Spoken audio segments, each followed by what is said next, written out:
Hello and welcome to An Image is Worth 1,000 Words. My name is Rob, and don't forget to check out the rest of my blog posts on my website at robhextall.com.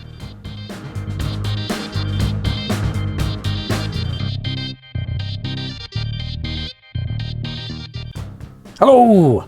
This week's image is of an upturned rubbish container, the result of some idiots trying to turn a peaceful demonstration into a riot. Luckily, they didn't have much success. But why this picture?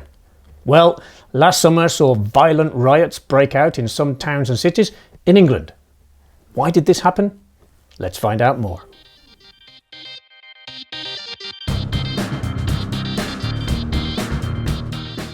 So here is this week's question. Why were there riots in England during the summer? Before you start, check that you understand this vocabulary. Pause the video to make sure that you understand everything.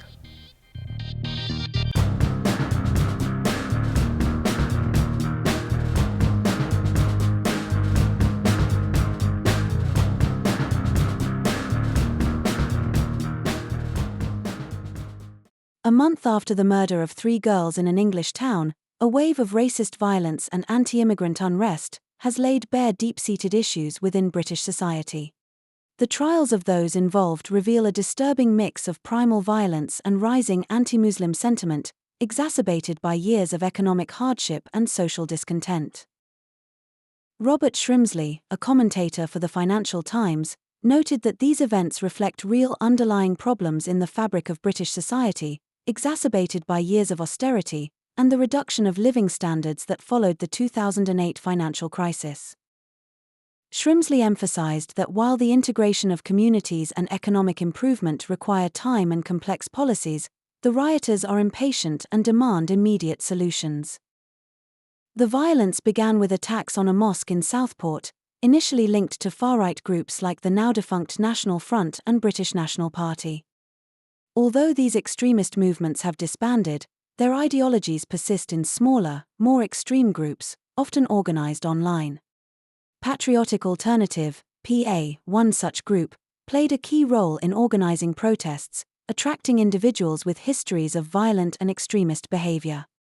Among those involved was Matthew Hankinson, recently released from prison after serving time for his association with the banned National Action Group, and John Honey, a 25-year-old with a troubling history.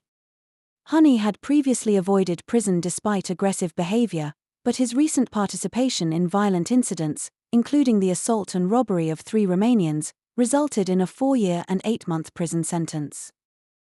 The trials have revealed the diverse backgrounds of the rioters.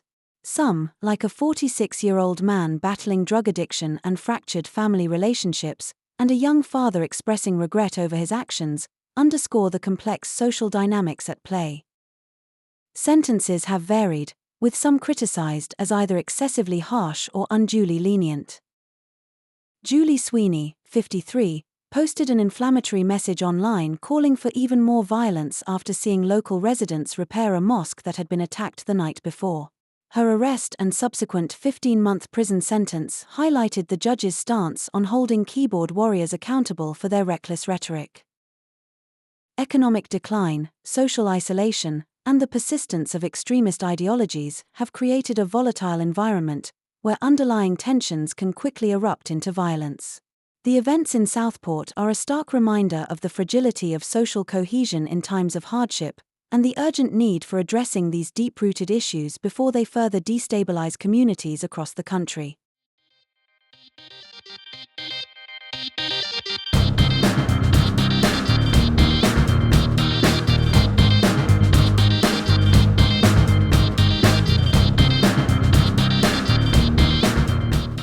Let's talk about the picture and those ideas. Number 1. Describe the picture in as much detail as possible. Have you ever witnessed a riot? Number 2. How do you think economic hardship contributes to the rise of extremist ideologies? Number 3. Would harsher sentences for violent behavior deter future unrest or further radicalize individuals? Number 4. Should online hate speech be treated with the same severity as physical violence in the eyes of the law? Number 5. Free speech is important for us all, but at what point does it become toxic and potentially dangerous?